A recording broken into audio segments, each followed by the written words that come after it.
Children, see the second last question of exercise 13.4 now, which says hemispherical bowl is made up of steel. A hemispherical bowl is there which is made up of steel 0.25 centimeter thick. ठीक है, आपको thickness भी दिया है. This time you are given thickness, so you can not ignore the difference between the inner and outer radius. जब आपको कुछ thickness दी हुई होती है तो inner radius and outer radius क्या होते हैं, different होते हैं. ठीक है, inner radius of the bowl is 5. Find the outer curved surface area. For finding outer curved surface area we should have outer radius, and outer radius आपकी कैसे निकल जाएगी, inner radius plus thickness. See how, figure से समझाती हूँ.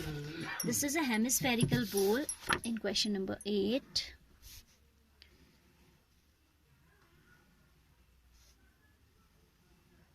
Hemispherical बोल suppose this one is. तो अब इसमें जो है थोड़ा थिकनेस है, ये जो स्टील का बना हुआ है, जिसका भी बना हुआ है, ये चीज़ थोड़ी थिक है. ठीक है, तो ऊपर गोलाई सी आएगी, एक रिंग सा बनेगा कि नहीं बनेगा. तो ये डिफरेंस, आपको ये डिफरेंस पता है कि 0.25 and inner radius you know is 5. So outer radius will be 5 plus 0.25. आप लिखेंगे इनर रेडियस ऑफ द बोल is 5 centimetre. thickness is 0.25 centimeter. So the outer radius would be inner radius plus thickness, that is 5 plus 0.25, that is 5.25 centimeter. ठीक है, outer radius निकालने के लिए आपने क्या किया, you have added the thickness with that. What we have to find out now, outer surface area, as it is hemisphere, the formula would be 2 pi r square. CSA of outer surface, outer curved surface area would be 2 pi r square taking outer radius. ठीक है, outer radius को suppose आप RO कह देते हो, तो it will be 2 into 22 by 7 r square, that is 5.25 into 5.25, right. 7 बन 7 ज़ा होता है यहाँ पे, 7 5 ज़ा 35. So you have 44 into 0.75 into 5.25. You are going to multiply these yourself to get the answer. ठीक है, आपको एरिया बताना था, इनसे आपका प्रोडक्ट करके क्या आ जाएगा, एरिया आ जाएगा, right. That much centimetre square would be the area. Question number 9 now, very interesting question. A right circular cylinder just encloses a sphere of radius r. Just encloses का मतलब क्या हुआ, सपोज आपका जो ये सिलेंडर है,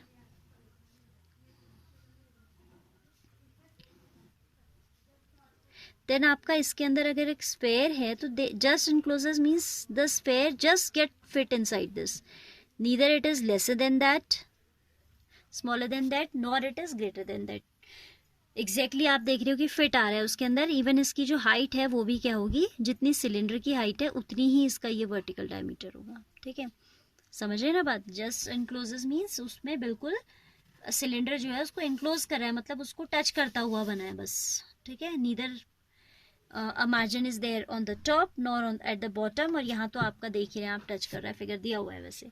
ठीक है, a right circular cone encloses a sphere of radius r. इसका रेडियस आर है, तो आपको बताना है surface area of sphere. Obviously the answer will be in terms of r only.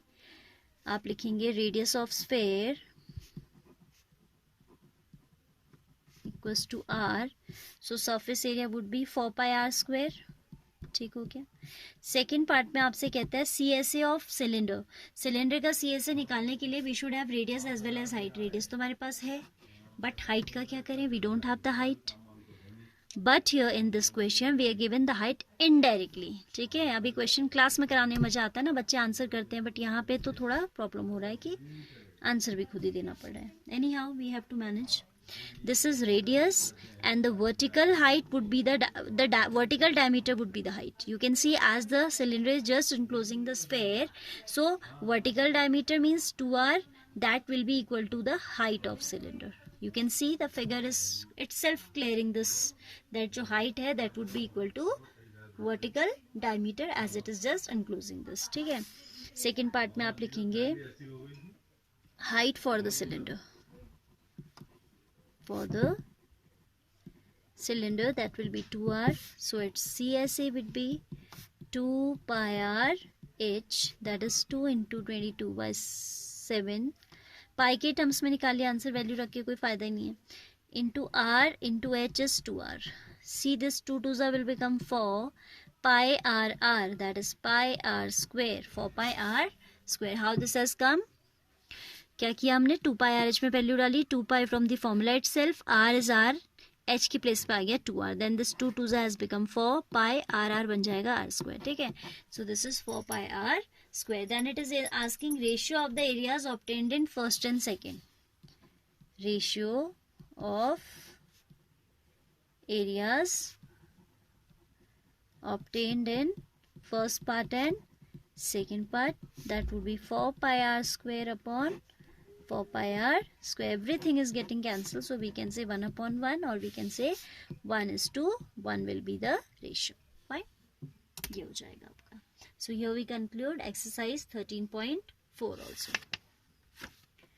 Do all questions including NCERT examples very well and do questions from other book also, reference अगर आपके पास है तो at least जो आपको लगते हैं कि इनसे थोड़े मिलते जुलते हैं, you can try other also. MCQs you can try because in exam you have to face MCQs also and in NCERT we are having not even a handful of MCQs. ठीक है, तो आप वहाँ से प्रैक्टिस करें, जो आपको नहीं समझ आए यू कैन आस्क.